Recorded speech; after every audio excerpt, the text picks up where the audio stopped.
This is an interesting part when you've got to move in the crowd, you start talking and wait to see how long it takes. Everybody get it. It's great to see everybody here tonight. Thank you all for coming.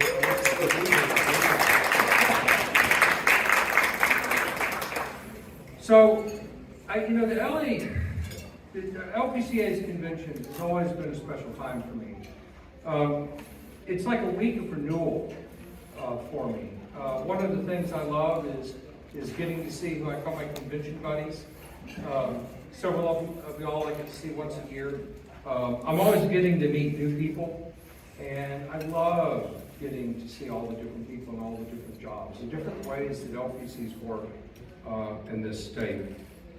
And being, last year being president-elect, this year being president, has given me the opportunity to meet even more of y'all, and that's just been fantastic, a wonderful experience.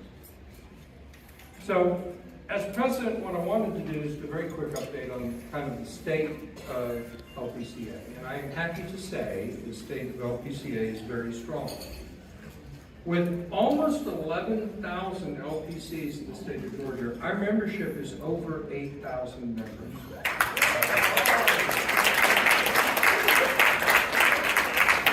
We are the voice of the LPCs in Georgia. Now, last year, we had a lot of things that we achieved. I spoke with Gail. I said, it's like we got a lot of stuff, we pulled it out of the oven.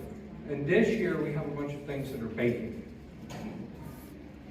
The state of Georgia is very excited to be able to have us serve as independent Medicaid providers.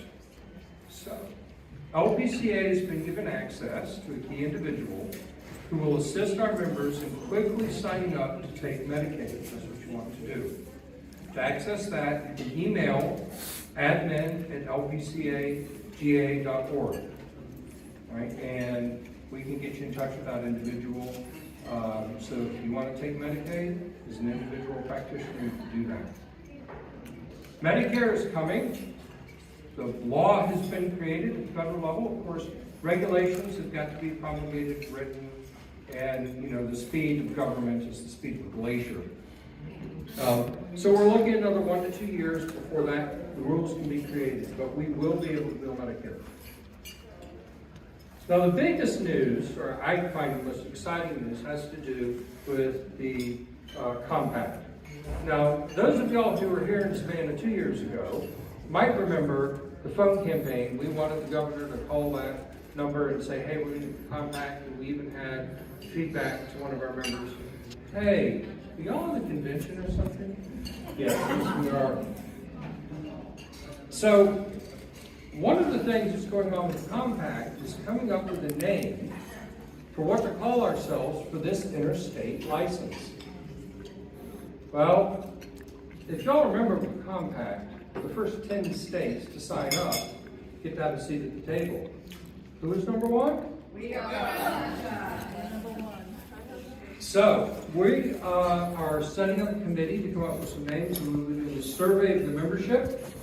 So, you, the members, are going to have an opportunity to help pick out what this name is going to be for the interstate license. See, David, I told you I had something about that in your session. The 22 states now. And we're not even a year or 2 full years out from it going into effect here in Georgia. So I love David's theme for this convention, finding balance. And I have to say, I wouldn't have been able to find balance in this job had it not been for all the support that I've had. So I do want to thank some folks. First off, I want to thank my board. Wow, guys, I cannot believe how strong this board has been and how supportive this board has been. I have been told by some people, some past presidents I've talked to, I describe our board meetings as saying, I don't remember board meetings being that lively. Those of you on the board, y'all know we have some lively board meetings, and good discussions, and lots of passion, and I just love it. I'd also like to say that Gail has informed me that in terms of our advocacy participation, this board has been engaged in more advocacy and more numbers than any board LPCA has had previously.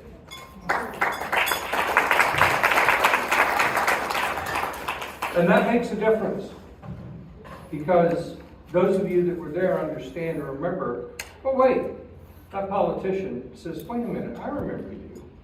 And they listen to us, and they're hearing us. I definitely want to thank the executive committee. Tom, I really appreciate keeping us on track financially, making sure we're living within our means.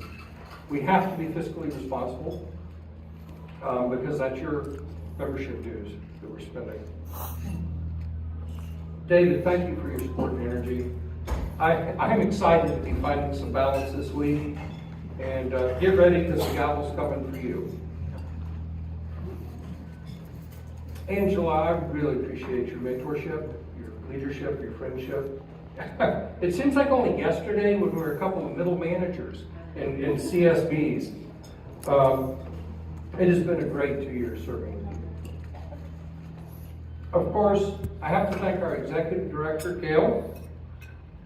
Those of you that know Gail know that she is a tireless engine. The job as president is made much easier thanks to your work.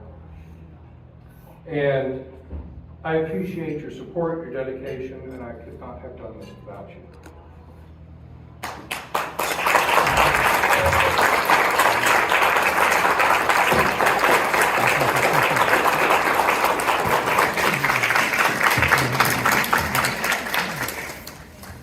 I also want to thank my wife, Linda, who could not be with us here this week.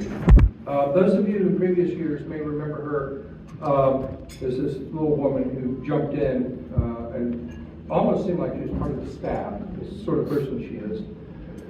She's put up with missed evenings with me, sudden time away. I couldn't be here today without her behind me. Finally, I want to thank you, the members of LPCA. We're a strong professional organization because of the members of LPCA. Without your support, your board could not be the strong board that it is.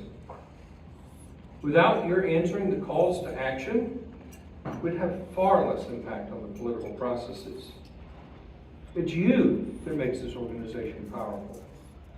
When we tell politicians how many thousand professional counselors are in the state, and they say, well, how many of you remember?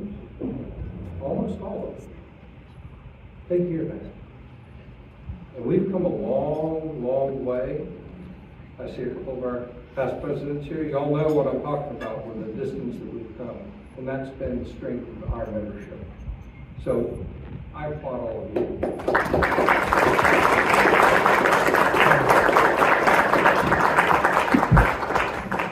So I'm going to close with this. The theme is balance. And I want to close with a passage from Dr. Jordan Peterson on balancing chaos and order. Order is not enough.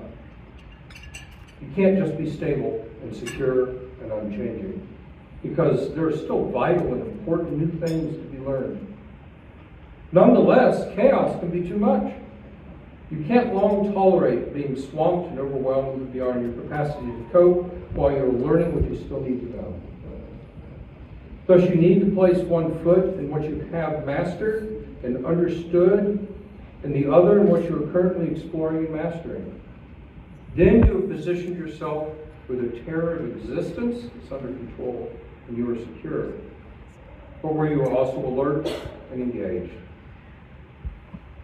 That is where there is something new to master in some way that you can be improved, and that is where learning is to be done. Thank you.